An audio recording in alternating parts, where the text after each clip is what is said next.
viewers, welcome to Mwelekeo TV, where research meets reality and insights drive innovation.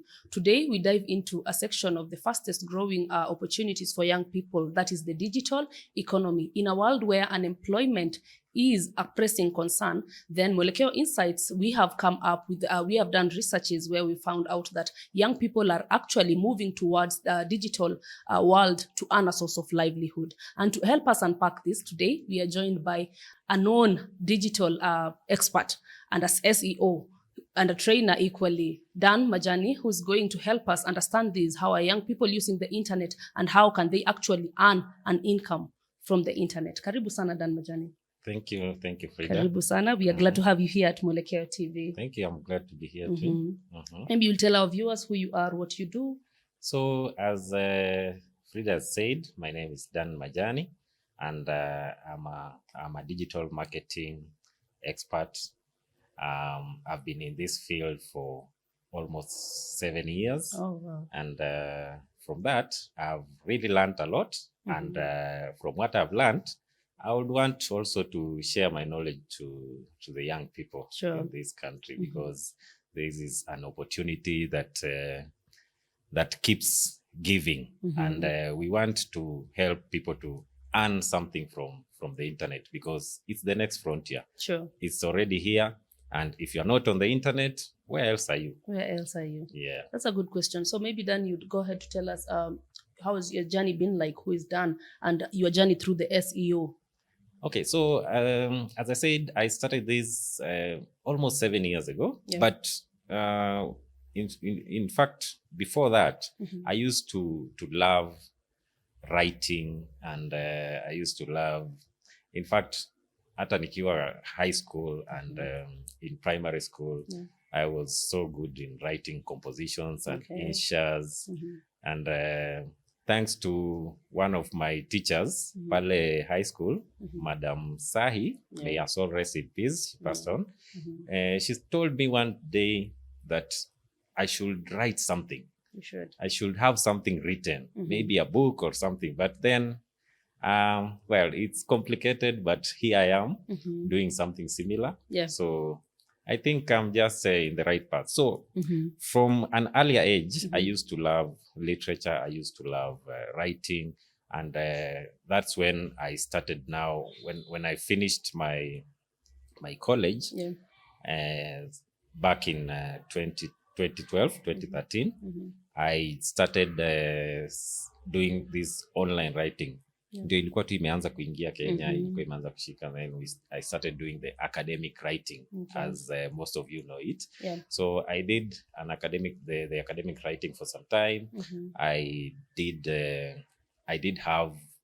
built my portfolio around that, and then it became something good. It became a source of income for me, a very good source of income. And it was also, I was doing it as a side hustle.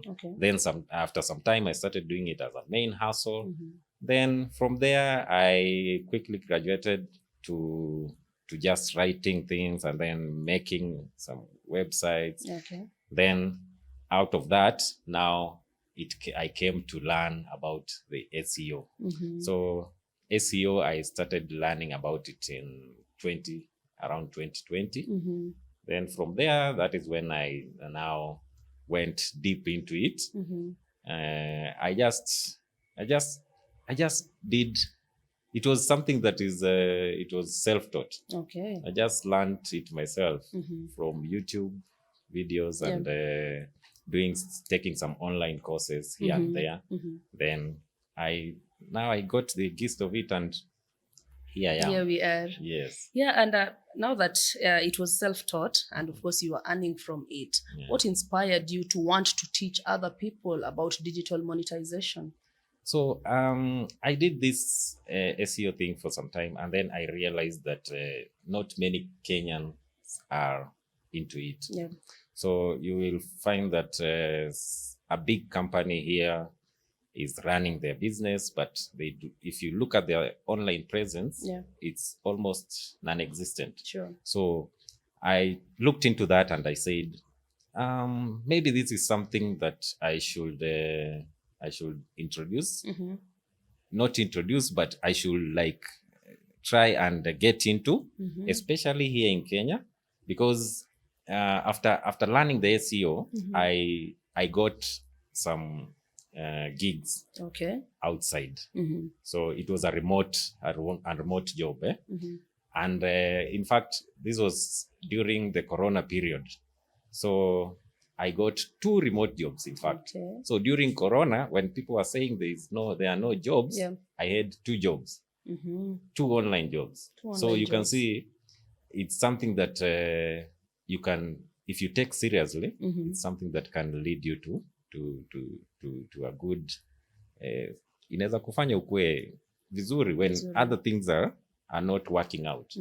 So out of that, I said, now I work for the companies. These are American companies. So after working for them, that is where I gained now more knowledge. And then I now realized that this is something, in fact, my previous employer used to tell me, this is something that you can do in Africa and you can be big with it in Africa. Then that's when I said, why not? Wacha nikuje pia nifunze watu wengine. Then I started now teaching some people through my social media pages, mostly niko pale TikTok. I teach people about these things. And then now I started also helping small businesses around. So just to replicate what I've learned from the Americans. Alafu nakuja naileta hapa Kenya. Yeah. Well, if you're just joining us, this is Dan Majani, and today he's trying to elaborate to us to get to understand the digital world. How can we monetize it? And I mean, you're young people, you're using the internet all the time. We are all glued on our phones wakati mwingi, but we don't know really how to make money out of it. That is why we have Dan Majani here, and is continually trying to pump real knowledge into how we can actually do this. Yes, so Dan, how can an average young person in Kenya make money online, real money online? Now, for you to make money online, by the way, I usually see these things a lot where you maybe even after us doing this podcast, you'll see people asking, how can I join you? How can I make money online? But then you realize that for you to make money, you have first to invest in yourself. So invest in yourself before you get something out of it. There's this gentleman, I usually like to refer to him sana, anaitwa Doug Hammarskjöld. He was the second UN Secretary General. He said the longest journey is the journey inward. If you work inwards, if you work on yourself, the journey of working on yourself is what will now get you out there. So most of the time, if you want to make money online as a young person, first of all, you have to have the knowledge. People are looking at someone who can give value. If you're not valuable, you cannot be considered anywhere for any opportunity. So most young people just want to come in for the money, but then you realize that this is not just about you making money. The other person also wants to make money. The person who is employing you, they want to make money. So how do you just come in, you want to make money, and then you feel that the other person will just be paying you for doing what? And most of these online jobs, most of them, they want, you will be working alone most of the time.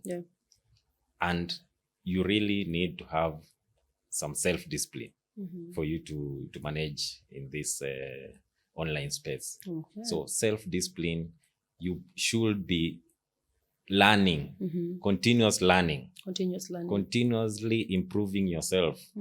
Sio umekaa pale unafanya tu kazi umeambiwa. You know, most of the people, they just want to do routine work. Nimefika, you see, even the offline jobs, that is what happens. Mtu anaingia kwa kampuni, anataka ambiwe kitu ya kufanya, akimaliza ametoka. So online doesn't work that way. It keeps changing so fast. it's a very dynamic industry. And if you just blink kidogo, umeachwa.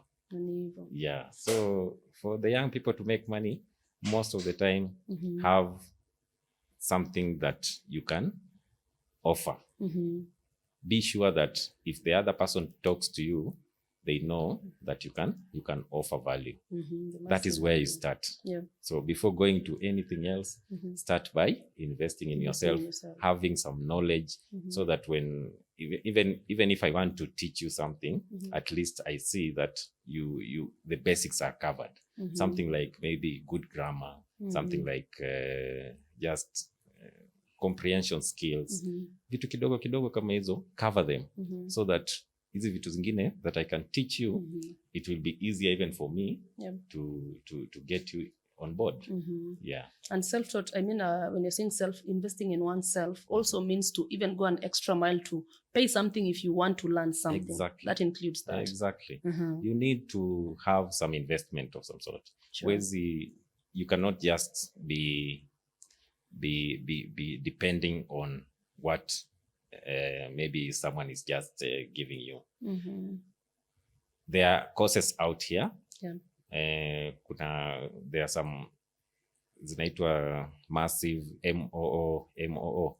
So kuna these courses zinapanga kama Coursera, maybe Udemy, those kuna wengine wanaitwa I'm forgetting the name, but they offer these digital courses. Most of them, ukienda pale, you will find that these courses are very practical, more practical than vile utasoma shule. So if you invest a few coins into that, na hata si pesa mingi sometimes, and most of them even are free. So utapata zingine ni free. It's just that you haven't maybe looked at them. But if you invest in such courses, you gain some skills. And after gaining those skills, now you can now put them into practice. Sure. That is basically what we are saying. Invest in yourself. Try to go an extra mile. Sure. If someone gives you a task, do not just do the bare minimum. Sure. Try to go an extra mile. Try to show them that you want to improve. That is how every digital company is operating. You've been seeing something like Meta. You've been seeing something like hata hawa wakina AI, ChatGPT and all this. You see, what we are seeing now is just the beginning. But these people are actively investing into those things. Na utapata within some time, almost everything will change. There is what the creative people usually believe in continuous improvement.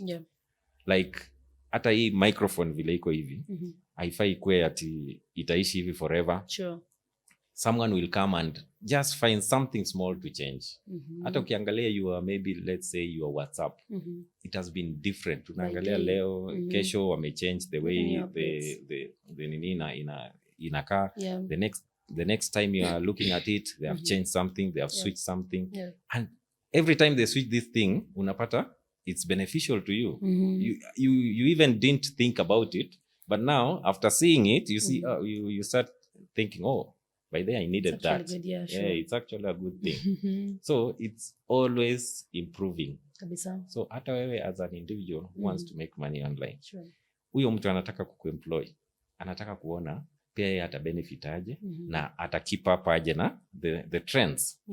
So there are trends, keep up with the trends. Keep learning and have the basics covered. I usually say just have the basics covered. It's sometimes these online jobs, they are not just like any other thing. They are not for everyone. If you cannot put in the work, if you cannot improve yourself, it's very difficult for you to get into this online space. So that is just that. That's just it. And you've mentioned your journey begins way back in 2020. I mean, what are some of the how has the landscape evolved over time? Maybe in the last 5 years, what have you seen different in the digital earning section? By the last 5 years, it has been a roller coaster. It has been. When I was doing those 2 jobs that I mentioned earlier, something happened, and we all know what happened. ChatGPT. All of a sudden, September 2023, now AI iko open source. So everyone can access AI for free. It's something that very few people anticipated in the online space. Okay. That's why unaona siku hizi people are crying AI will take our jobs and all that. But it's sometimes the online space actually changes very fast. Ukikaa kidogo uzubae, if you hear something is coming up, try to keep up with that. Enda tu angalia, fanya some research, uone ni nini, because if you just delay and say if you just keep on doing the normal things that you do, the routine things, in fact, even that job, that's how that job ilianza kuenda chini, and then now everything now is AI. Is propelled by AI. Sure. If you want to write, you no longer need to go and sit and type in your computer for all that. You just prompt the AI and then it gives you the results. Now there is kuna agents, AI agents. There are so many AI agents. So kuna watu walikuwa wanafanya maybe kwa call centers and all these things, and now that one changed. So that is how the online space has evolved. Mostly the disruption hapa ilikuwa to AI. Now after AI, it doesn't mean that there are no online jobs, because this AI is still online. It's equally online. It's still online. Si ati AI tunaifanya na hapa offline. It's online. So it's just now for you to shift your mindset and now have it in a way that you package it in a way that that benefits the use of these tools, because these tools are here to help us. So people have always been looking at how will we make life easier. So AI is coming because these guys want to make our lives easier. They want things to be done faster and more efficient. Na hii efficiency, as humans, we have so many errors, we are slow, so it's easier for the AI to do these jobs. But still, if you're in the online space, you just adapt and move to AI. Learn how to prompt AI. That is the most important thing now. To prompt. Yes, to give it the information that you want it to give out. So the prompts that you feed the AI are now the most important things. That is now the difference between a good maybe online AI generated post and a bad online AI generated post. It's just how you prompt it. So sometimes utaona maybe I've written a blog post. Na your blog post is purely AI. But the way I've prompted it, imefanya hiyo AI that post to be like so original that you cannot find it elsewhere, because this AI, they are just using their large language models, just using information from the internet. It's us who feed them information. In fact, hata ukiangalia most of the AI zimefanyiwa teaching na Kenyans. Ukiangalia most of those, and these are the jobs zenye most Kenyans walikuwa wanafanya. So in fact, even the young people, those are the jobs that are there teaching this AI. Ukienda kwa hizi websites, utaona, you will see the jobs. I don't have the specific ones, but I'm sure you've seen that there is this AI teaching teaching jobs. If you're just joining us, you're just getting it from Dan Majani himself, saying that you need to invest in yourself. It's not only about knowing, it goes beyond knowing. You know, then what are you doing with the information? Are you learning by day? Are you evolving with the times? That is basically what he's trying to put out there. And for someone who's just joined us, na hajui SEO inamaanisha nini, ni kufanya nini, would you try to elaborate to us what exactly is SEO and why does it matter for someone who's venturing into the internet world? Okay, so SEO has been my main focus, and SEO is basically search engine optimization. So by search engine optimization, we mean that I'm responsible for making the information that is in the internet to reach you in the best way possible. Like, when you go to search for something, you want to get a result that is relevant to your search. Yes. Yeah. So maybe say you want something like you are looking for let's say baby shop. Yes. A baby shop in Westlands. So you will search for baby clothes in Westlands. Yeah. So as an SEO, my job is to make sure that whatever I'm working on, maybe a website, will show up first in the Google search result page. Okay. Yes. That is it's called the SERP, search engine results page. Not just Google.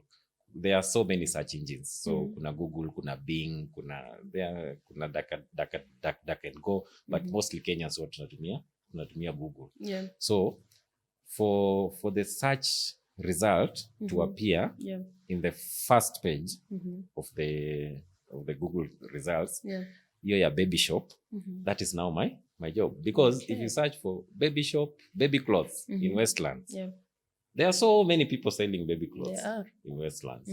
Na hata kuna wengine wako town Nairobi, kuna wengine wako maybe Eastland. And you want now you want to get relevant results. You want to get someone who is selling baby clothes, but in Westlands. Or maybe you'll search baby clothes near me. Okay. So if you just make that search, so as an SEO, I want to make sure that my website will show up as number one, because first page kwanza. Hata wacha the first result, but the first page, it's very difficult for you to search for something. Alafu uende pale chini, uende page 2, page 3. You are just going to look at what is coming up on the first page. So as an SEO, that is what I do. I make sure that I optimize the website and maybe my videos to appear on the first page of the search engine results page, so that you can get relevant results. Sure. And now me as the website owner, I'm benefiting from that, because you'll click my website. If it's relevant, then you will buy. You'll buy from me. You definitely will. That's business. Yeah. So how do small businesses or creators what should they do to start ranking as among the first people, or rather the first pop-ups on Google? What should they do? Maybe I can tell them to hire me, but again, okay, but it's not rocket science. It's something that you can do also yourself, but it needs sometimes there are some tools that we use for it's called keyword research. Kuna keywords research tools. Keyword is now the thing that I've said about baby shop. So if you say baby shop in Westlands, that's a keyword. So baby shop is a keyword in itself. But baby shop in Westlands, it's also a keyword, but you tunaita long tail keyword. So the short tail keyword is baby shop. So someone can just search baby shop. Then if you make that search, of course you will see results. But if you want to get specific results, now you add something to it. So inakuwa like baby shop in Westlands, or maybe you can say best movies in 2025. So you see you're adding there 2025.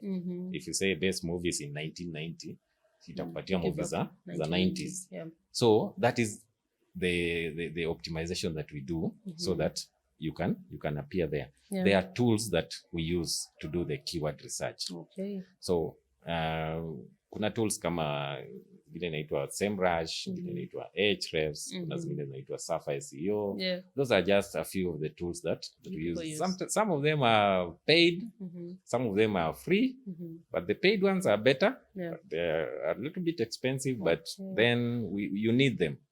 So these tools, they go and filter the internet, and then maybe you can do some competition analysis. You can analyze your competitors. What are your competitors ranking for? So kama unataka kuanzisha a baby shop, so what is your competitor ranking for? So you will see that maybe we have a popular baby shop in Westlands or in Kenya.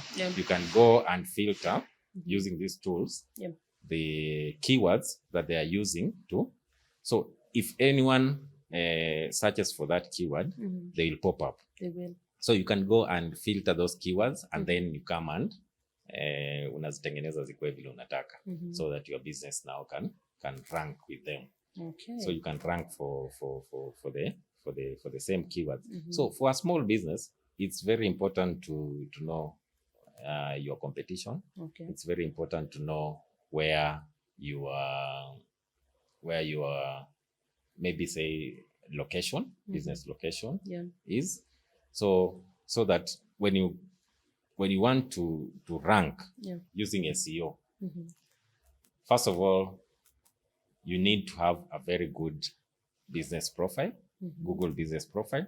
Zamani ilikuwa inaitwa, it used to be called Google My Business. Okay. You've seen when you Google a business, utaona, maybe let's say you Google Mwelekeo TV. Utaona pale kando kwa Google on your right, there is a small profile that comes there, where it says they are opening at this time, they are closing at this time. It was, and then there's a picture and a map. So that is optimization. That is a Google business profile that has been optimized. Sure. So you need to optimize the Google business profile so that you can have the profile very well visible to your users. The maps can also be visible to your users.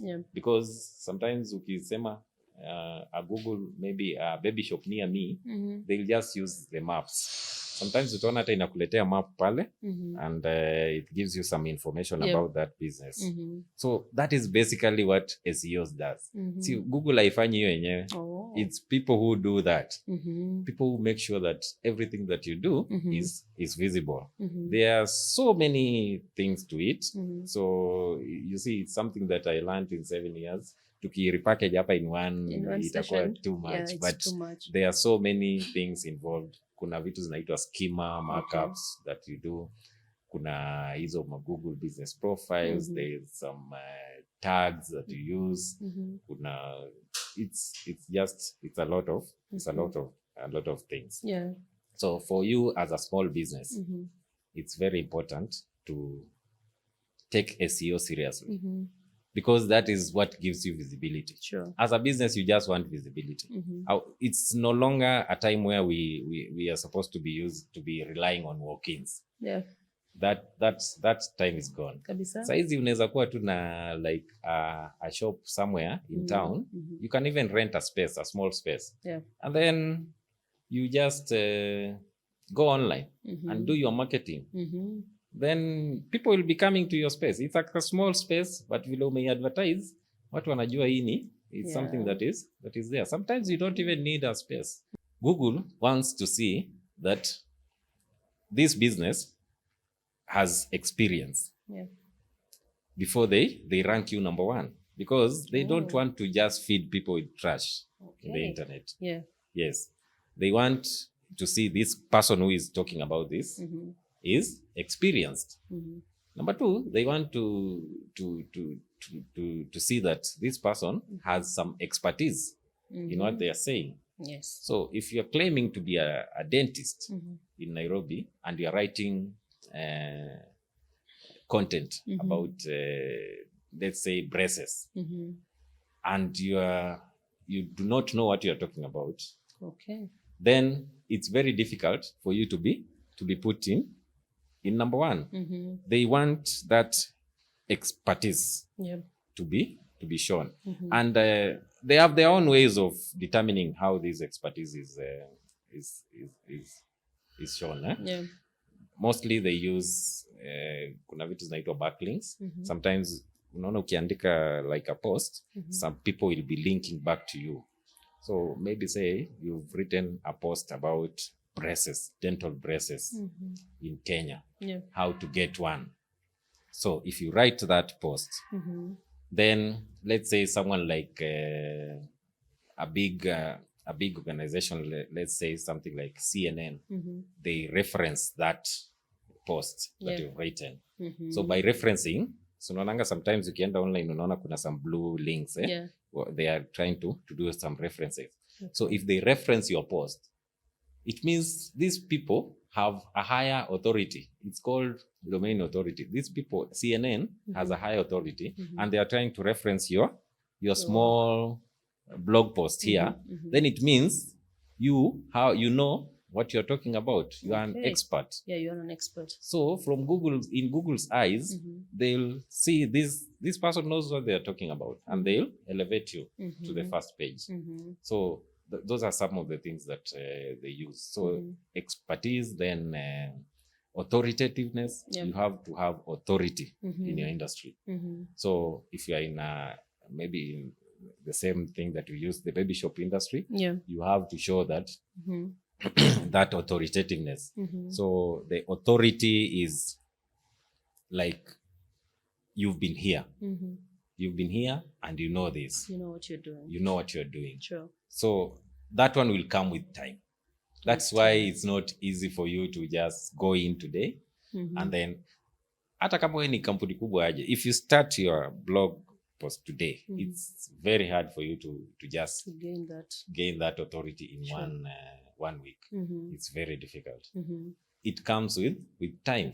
Authority comes with time. So you keep mentioning time. I mean, what is this timing realistically for someone who's employing CEO today, and I mean a CEO today, and they're expecting matokeo hivi karibuni, but now you've said huwezi anza leo, kesho ushafika hapo. So I mean, what is this realistically? What time are we looking at?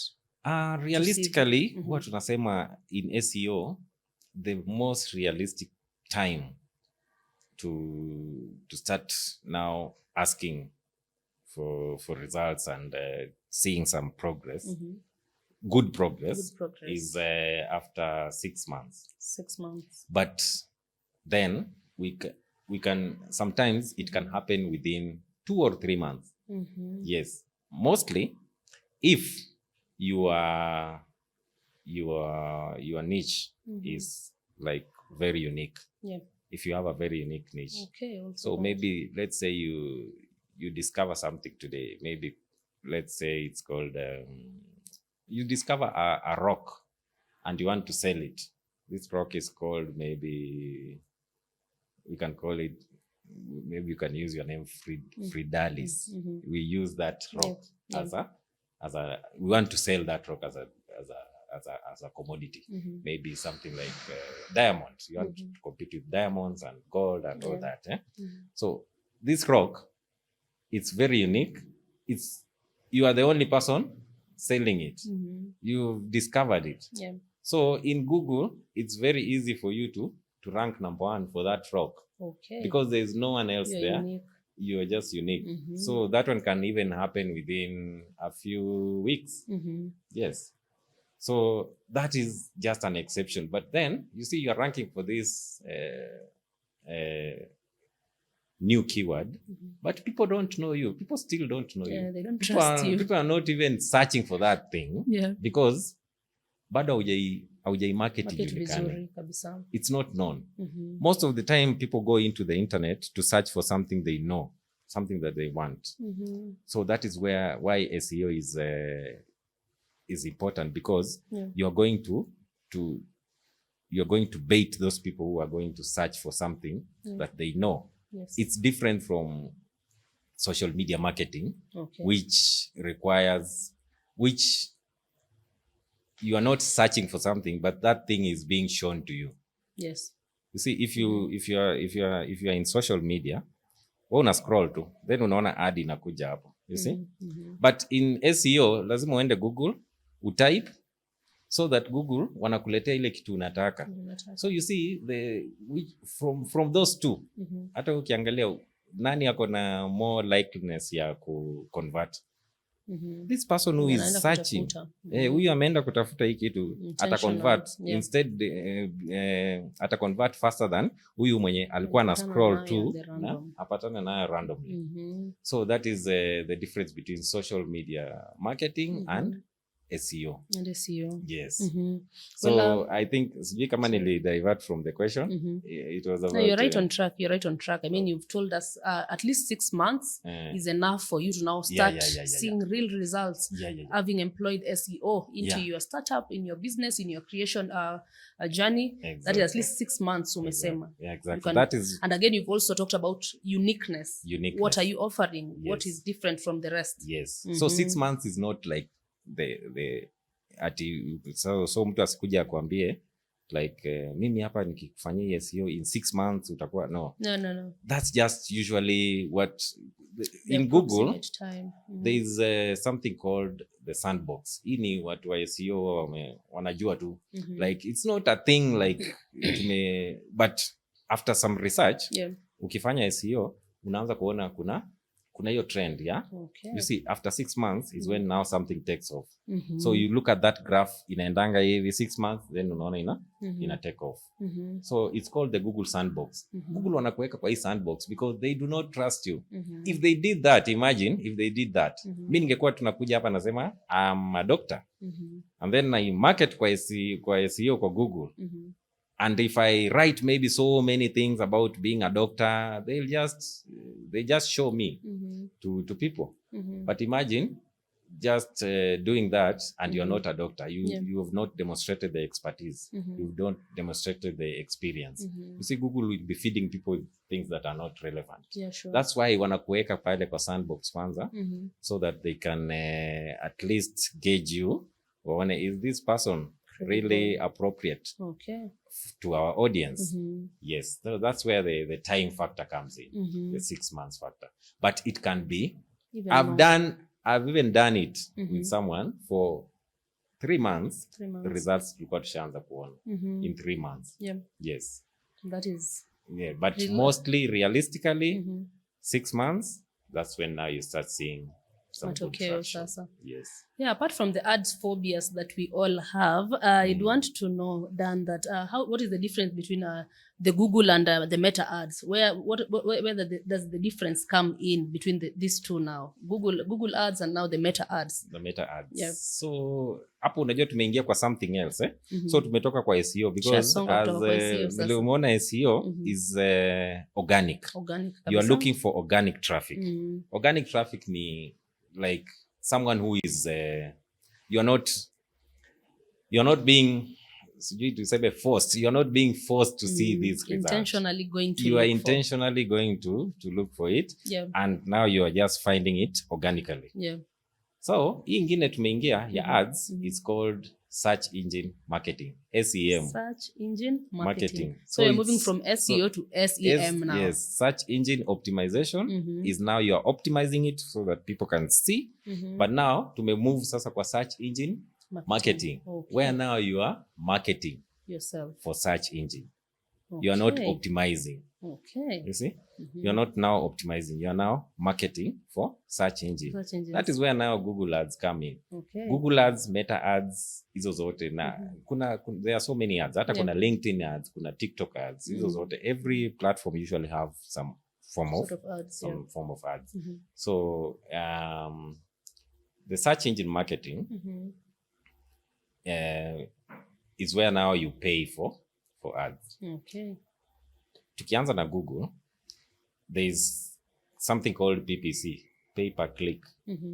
So you are paying per every click that you make. So ukiingia kwa Google saizi, maybe you are searching for something.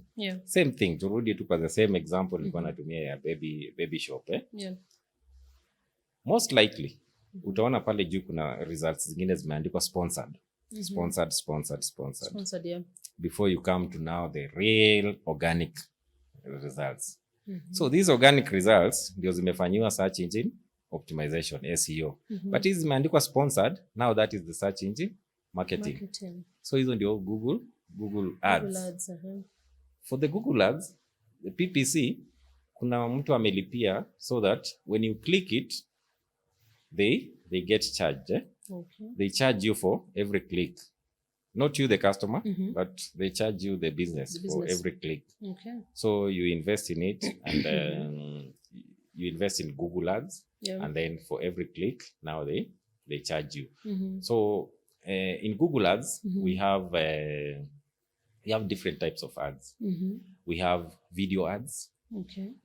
Okay, let me start with the most common. Hiyo yenye nimesema ya sponsored, it's called the search ads. Search ads. Then kuna display ads. Display ads ni zile unaonanga, maybe you go into a certain website and then an ad pops up just out of nowhere, hapo kando, hapo on the, maybe on top of there is a bar, ama hapa chini. You've seen that, eh? Yeah. Unaenda, you go into a website and then ads pop up. Those are called display ads. Okay. So they are different from search ads. Search ads ni zile zinaandikwa sponsored. Google inaziweka pale juu for every query that you make. So you see, you're searching for baby shop, kuna SEO results, but sasa inakuletea also relevant results za ads. Yes, the sponsored ones. Yeah. So those are there's display ads, then there's search ads, then there's kuna zingine zinaitwa kuna video ads, and then kuna shopping ads. Yes. So shopping ads, video ads of course ni YouTube. YouTube ukiwatch unaona that video that comes up, those are YouTube ads. So hizo bado ni Google ads, because YouTube and Google is one thing. Yeah. So kuna also shopping ads. Shopping ads, you've seen sometimes when you search for something, maybe when you want to buy an iPhone, na ukitype pale iPhone 17 price in Kenya, utaona wanakuletea pale juu at the top bar, wataleta so many phones and so many companies zinauza na price hapo chini, ziko kwa line hapo juu. Sure. Yeah, you've seen that. That is now a shopping ad. Shopping ad mostly zinafanywa na e-commerce websites. So website yako lazima ikuwe an e-commerce website for you to run shopping ads. Yes. So the shopping ads mostly they want you to they just want to display the product and the price and the company that's selling them. So that whenever anybody clicks on it, inapeleka kwa hiyo product, so that you can just go hapo unaenda add to cart. Unaona? Yeah. So that is the shopping ad. Hizi zingine za like search ads, mostly ukiclick itakupeleka kwa the website directly. Yeah. Just you land on the website. So the shopping ads. Alafu kuna zingine zinaitwa performance marks ads. Hizo sasa ni maybe you are just they're just trying to combine all of them together.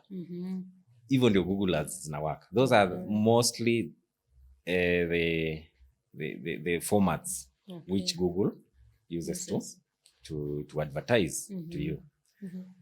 Kuna meta ads. Meta, of course we know meta ni Facebook, Instagram, na WhatsApp. Hao ndio wako kwa meta. Threads I don't know, but hiyo ni it's something that just came and ikapotea hivyo haraka. So meta ads most of them are usually hosted in one place. So hata ukiona mtu ana run Instagram ads na mtu ana run maybe WhatsApp ads, most of the time they are doing it from one place. This place is called the Meta Business Suite. Okay. Yes. So ukitaka kuenda kwa Meta Business Suite, you just go there and search business.facebook.com na itakupeleka kwa the Meta Business Suite. So the Business Suite is where now all your portfolio will be hosted. Okay. So your portfolio ni nini? Your Instagram, your WhatsApp, your Instagram pages, your WhatsApp, your Facebook pages, and also your Facebook profile. So for you to have a meta business, a Google a Facebook business profile or a Meta your business suit, you need to have a personal account. Okay. They usually say hakuna vile unaweza enda utengeneze tu a Meta business suit without a personal account. Okay. So lazima ukuwe na personal account. I think they just want to know that there is a person behind it. Najua siku hizi kuna a lot of bots. Yeah. There are so many robots.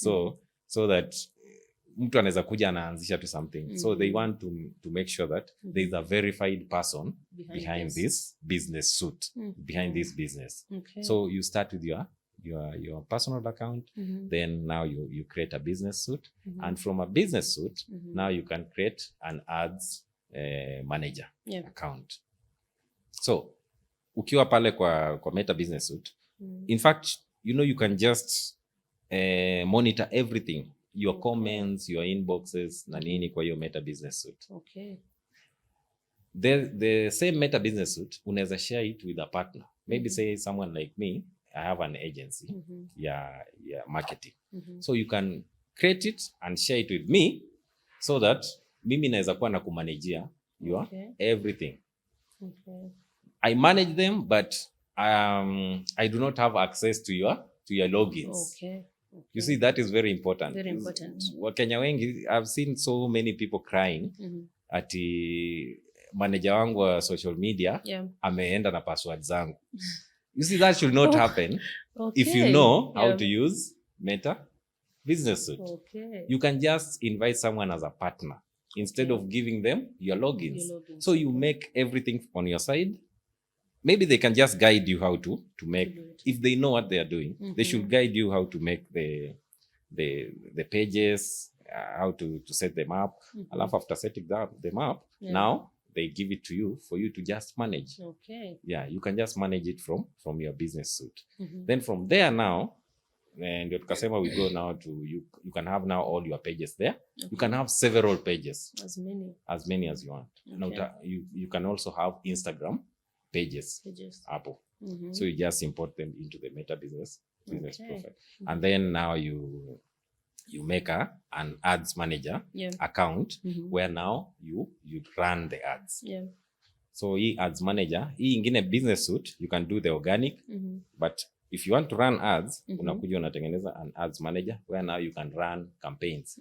Watu wengi wao wanafanya hivi Kenya. Unaona mtu anaenda kwa Instagram yake, then unaona Meta wamekwambia hapo ama Facebook wanakwambia boost this post. Mtu ana click tu hapo kwa boost, anaenda na boost. You are missing out on so much. Okay. The best way is to run a campaign. It's not to boost. Running a campaign gives you several options zenye boost haitakupatia. Yes. Okay. So that's basically the difference between the Google Ads and Meta. Google Ads is you are seeing the results of your ads on Google platforms. Meta Ads is on the Meta platforms, and mostly Meta Ads is social media marketing. Google is a different thing. Yes. If you're just joining us, this is Dan Majani, a digital marketing strategist and an SEO expert. Don't get confused. Naona kabisa ametupa mawaidha mengi and you might be losing it there in between, but no, let us know what you think on the comment section. Let us know what you feel about this and any question that you'd want to also know from him. And Dan, what are some of the key metrics through tracking a successful campaign? I've heard you use the word campaign, and now I was like, you're actually getting into what I wanted to ask. What are the key metrics in tracking a successful campaign? Okay, so when you're running a campaign, you see, running a campaign means you are running an ad for a specified period of time, a long period of time, not just an ad that you're running for one day or a few hours. So that's a campaign. If you want to run a successful campaign, the best way is to track that campaign. Because how do you just go and run an ad? Na hata hujui kama imekuletea pesa. Because you are using money. You are a business and you are using money. You want to see money going out. For every money going out, you want to see money coming in. Sure. So, just by using that, you kitu nimesema money going out and money coming in. That's one of the best metrics for tracking a campaign. It's called ROAS, return on ads spend. Okay. So for every dollar or maybe shilling that you spend, how much are you getting back as your profit? That is the ROAS, returns on ad spend. Yeah. So mostly ukiangalia kwa most marketers wanasemanga you should have at least an ROAS of between 2 to 5. Ukiwa na 5 uko sawa. Between 2 to 5. So maybe for every 1 shilling that you spend, unapata 5 shillings back. Okay. So you sit with on unaangalia your ratio. It's an ROAS, but then it's not like it's not a figure that is cast on stone. Okay. Kuna different industries na different ROAS for every industry. So you do not just, but it's important to know that you are getting profits from your ads. Yeah. When you spend money on your ads, you are getting profits. It's very important. That's one metric that we use to track. Okay. There is another important thing yenye naonanga most businesses in Kenya do not do. Utapata mtu anakuambia you start your they give you maybe their pages for you to manage, and then you realize this person do not have something like a Google Tag Manager account. They do not have a pixel, like a meta pixel. Hiyo naona naendelea kuwa technical, lakini it's just a simple thing that uses, it's a simple code that you put in your website or on your meta account to track your users. Well, not track your users. If you say that, wajua mtu anaweza fikiria unaenda unamfuata, like, but tracking their actions. So you see, you have you're running an ad kwa meta, then hapo chini si unaona maybe umeweka like a button that says learn more. Okay. So how do you know that someone clicked on that button? Or maybe your button inasema purchase this item. How will you know that someone clicked that on that purchase? Because maybe let's say you are a social media manager and you're managing an account for a small business, a certain small business. They've given you money to spend on ads. What will you show them that the money this money was this person actually came from my ad?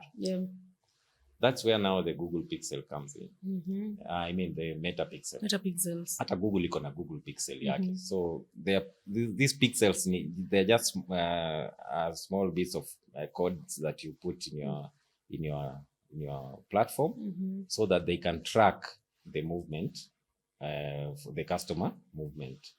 So maybe if you say learn more, then if someone clicks inampeleka kwa website, then hapo kwa website, then una track the buttons, maybe button ya add to cart.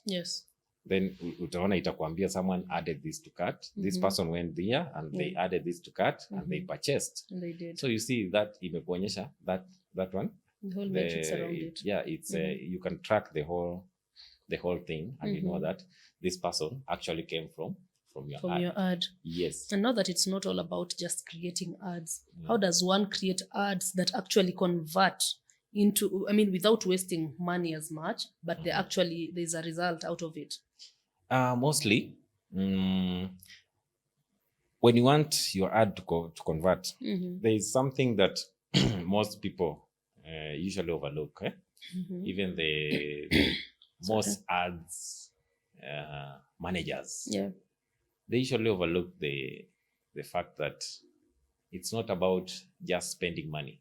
It's not that the person with the most with the most amount of money will win in the ads. No, if it was that way, then small businesses wouldn't exist. Yes, in the space, because someone with money will just come and put in the money, alafu most of the time it's about your ads creative. The ads creative ni nini? Iyo, the ad itself. So how creative is your ad? Yes. How creative is your ad?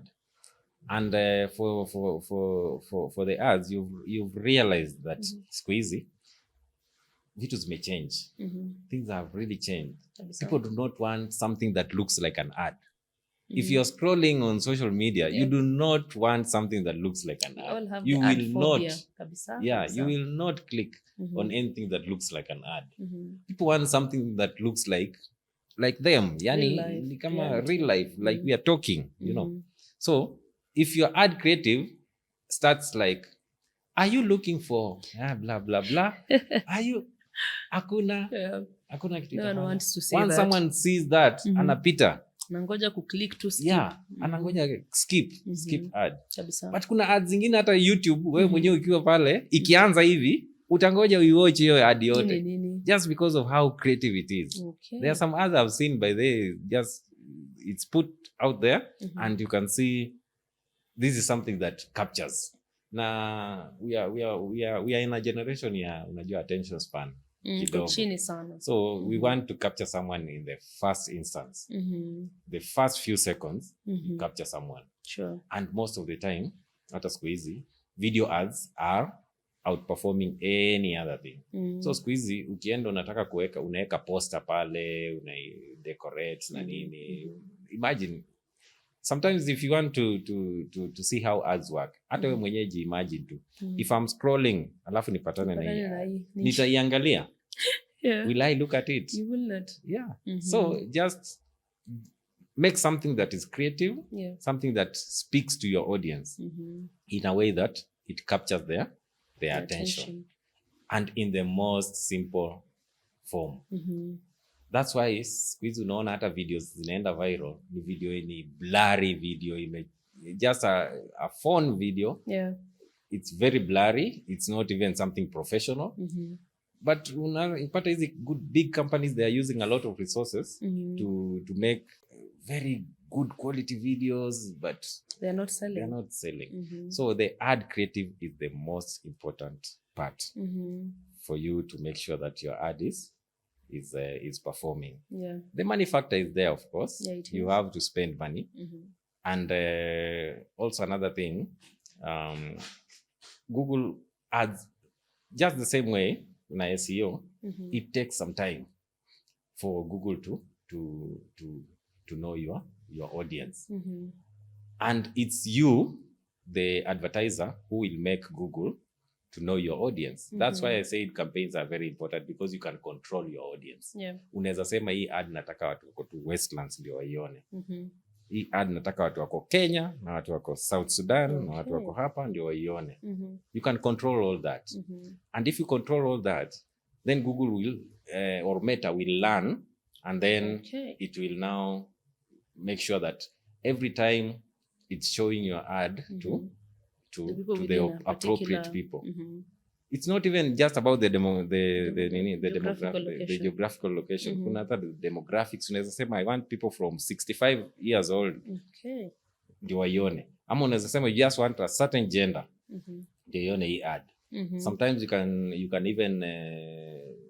even restrict it to. Also there are restrictions that are allowed for. That is why the campaign is important, because hii ya kuboost haikupatii hizo options. So if you boost, it just gives to the masses, and they like that. You see, they are promoting that because it's benefiting them.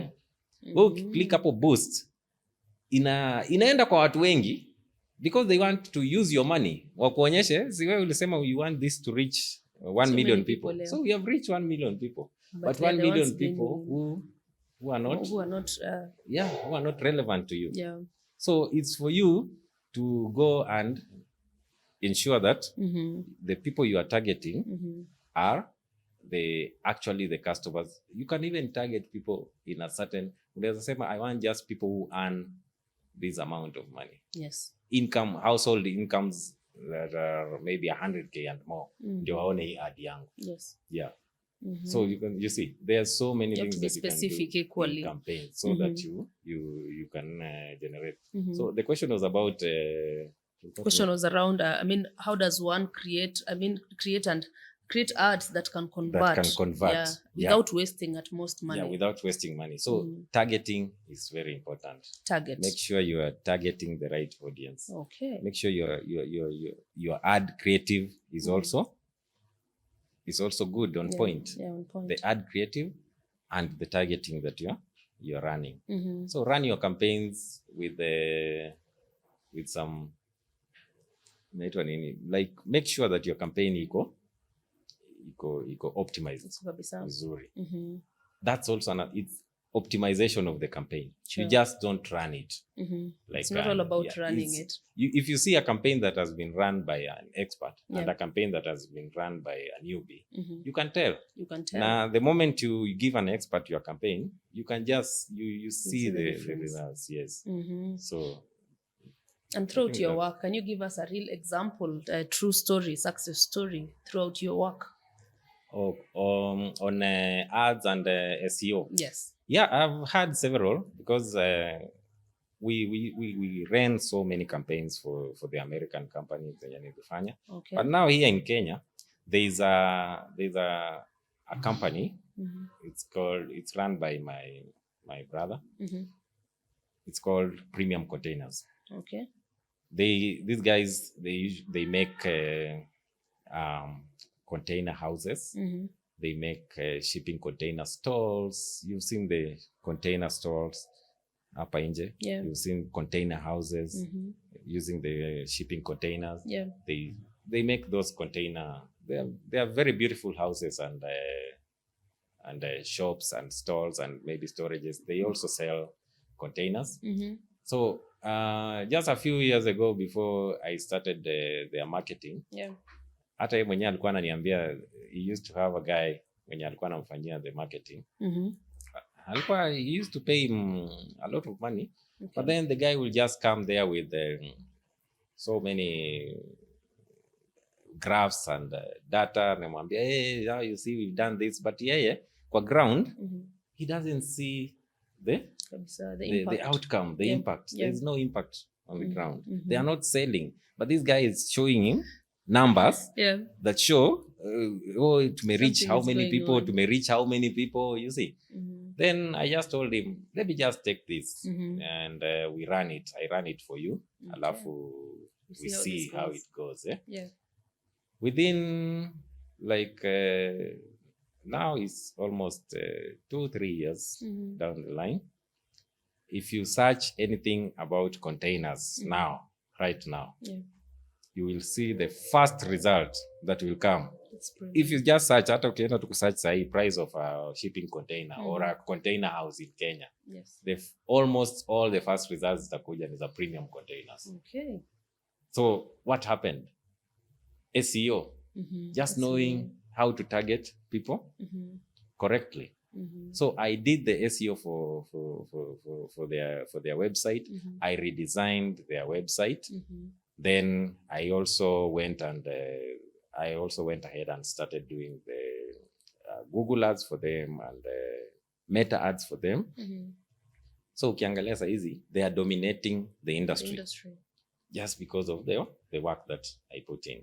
So if you go on social media, anything about containers, you'll see premium containers. If you go to Google, you see premium containers. Then another one came in. Another container company, it's almost a sister company to the premium containers. So they started another one for another person. It's called Containers by Litu. I took that one also. And within also a few months, sasa saizi the competition is between premium containers and Containers by Litu. They're equally doing very well. All doing well.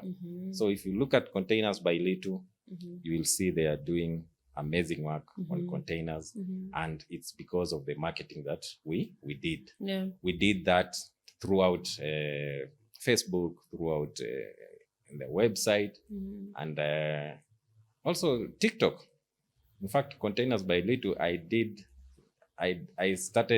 just wanted to see how well I can do it on TikTok. Okay. And then in about 2 months, they went from almost 50 followers. They are now at about 15,000 followers on TikTok. Yeah. And they are doing very well. A very good success story. Yes. Well, if you're just joining us, this is Dan Majani, and he's really giving us quite insightful information around the power of SEO, how to harness opportunities online as young people who are always online but really do not know how to earn something out of it. He's also gone ahead to talk about the Google and the Meta ads, how startups and small businesses can use that to equally upscale their businesses. And Dan, maybe can you tell us what trends will shape the digital marketing and online businesses going into the future? So going into the future, of course, everyone knows that AI is here. AI is with us. And AI is here the to trend. stay also. It's the trend. Yeah. It's now the in thing. Yeah. So if you are running, maybe if you are doing some digital marketing and you are ignoring AI, you're in for a rude shock. You are in for a rude shock. So make sure that you use AI and use it correctly. Even when using AI, what is important is usually the fact that who is giving us new information for any platform. The AI inatumia, in fact, if you Google something now, the result that comes at the top is usually an AI overview. Okay. An AI overview they give you an AI overview. Saizi Google wako na AI yao inaitwa Gemini, ndio inakupatia hiyo overview iko pale juu. So the AI overview means that you as an SEO person, you should now be cognizant of the fact that you have to optimize your content so that AI can take the preview from you. So if ukiangalia na hii yenye nilikuwa nasema ya containers, if you search anything about containers, maybe say the price of containers, utaona inakuletea hapo price. Na ukiangalia hiyo price, they'll give references where they've gotten that information from. Okay. Na most of the time ukienda kuangalia utapata this information came from either containers by Little ama premium containers ama someone else. Yeah. So how do you optimize your results so that the AI overview can pick that? That is now for the SEO person to figure out that. Yeah. So make sure that hata ukitumia AI, give out some original information. Okay. Have some original information. Have some authority. Yeah. Where we are going, it's all about who has the most authority in this field. By authority, you need to build a brand. If someone is talking about anything about in your industry, you're always the first person to show up. Yeah. For the young person that is watching this show today and is wondering how do they build a digital career even as they are using their phones by day, and of course given that now unemployment is actually an issue in the country, what advice can you give that one particular person who's watching this show today and they do not live the way they joined but they can live with something tangible to assist them in their digital career? So what I'll tell them, you need to make sure that you have, just as I said before, have the basics in order. When you have the basics in order, you have the basics covered, then now keep working on the basics so that you have something tangible that you can offer to employers out here. There are things that are coming up, virtual assistants. People want virtual assistants. People want AI trainers. People are looking, and these jobs are still there. So maybe design, graphic design, and all that. These things are still there. They need people to execute. So if you're a young person and you have a laptop, don't just watch movies. Watch movies, yes, but don't just watch movies. Do something with that laptop. You have maybe internet. Chukua bundles pale, do some tethering, and then learn a skill. Just learn a skill. if you learn a skill, you will find that the digital space is really welcoming. If you have a skill. Because people are looking for these skills. There is a time I wanted to hire some writers, and I just put out an ad kwa Meta. I had almost more than 100 applicants. But just getting someone to do the job that I wanted out of the 100 was really difficult. So you see, there are people want to work online, but they do not want to invest in their craft. So as a young person, invest in your craft. Invest in your craft. When you invest in your craft, it's so easy. In fact, you will not even need to do interviews. Someone, if you start posting, there are people, I've seen people do things. Mtu anaenda pale maybe X or Twitter. They just start posting about something. They just start posting about maybe they just start. I saw a guy Juicy. These guys have been hired as the scouts for. Okay, I love football, so they have been hired as scouts for some football teams just because of the analysis they used to give about games in their Twitter pages. So they were just putting out very good analysis of a player. This guy was just putting out analysis of a player, a certain player. So before a team buys them, analeta ya analysis, anaeka hapo analysis ya hiyo player.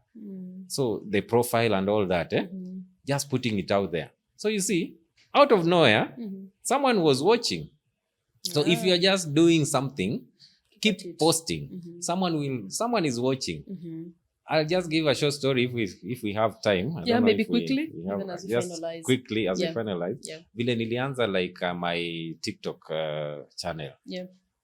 I wasn't even on TikTok until 2 years before. Mi sikuanga TikTok, nilikuwa naona tu hizo nasema, sasa hizo nini. But then as a digital person, when I realized no platform should escape you. So nikasema, let me try and create. I never even used to be a camera person and all that. Nikasema, let me just try and create content. I started creating content. Nikaanza na vitu zingine. Then you see, for me, I just don't create content for the sake of creating. I analyze. So I went and analyzed, why is this guy doing well? Why is this guy doing well? Then out of that, I just stumbled upon a niche na nikatengeneza TikTok yangu. So I have a very big following on TikTok. Talking about tech things, easy SEO and computers that I just teach people. And it's a big platform that I just generated because I took the time to study why is this thing and how can I offer value to audience. Yes, just that. So if you can offer value, tick. You're on the right direction. Yes, that also counts as your final thought, unless you have any other thing to add. Well, if maybe I'd ask someone who's watching and wondering, where do we see Dan Majani in the years to come? Where do we see you? What are you looking forward to? I'm looking forward to bringing on board more small businesses into this digital space.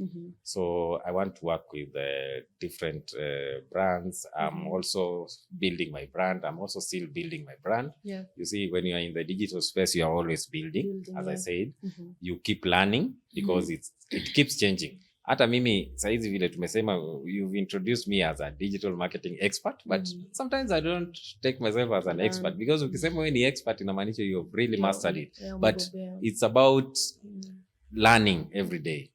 So I will call myself a digital marketing strategist. So you just do the strategies and learn as things go by. So I would like to bring more businesses online.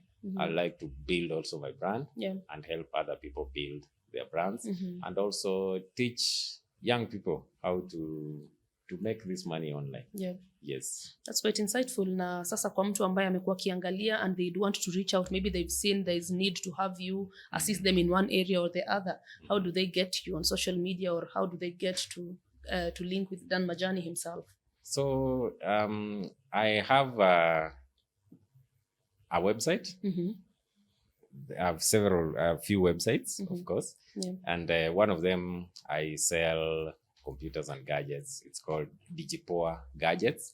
So the company that the agency that I run is called Digipoa Solution, that I run with my partner, anaitwa Mike.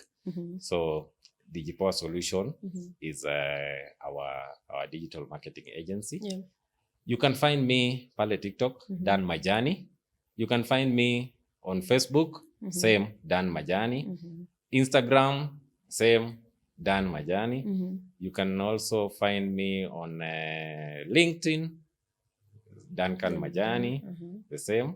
So I think that's it. I don't know my number, if I can share, 0720 639387 or 0710 808156. Thank you so much, Dan. Yes. To our viewers, I hope you've got that, you've captured that. And here at Mwelekeo Insights, we keep having such kind of conversation, impactful conversation, to assist the young people with who are facing unemployment to harness the opportunities online now that it is clearly a pathway that all young people are looking forward to. Today's conversation has actually taught us that the online space is not only a place for entertainment and even networking, but further than that, it is actually a workplace where people are actually earning a source of livelihood from. I have been your host, Frida Mongare, here at Mwelekeo TV. It's not a one-time conversation. Keep engaging us. Let us know what you think. Who do you want us to have on board next time? This was just a tip of the iceberg. We'll engage more. We'll have Dan here back again for the questions that you people are giving us on the social media. Thank you so much.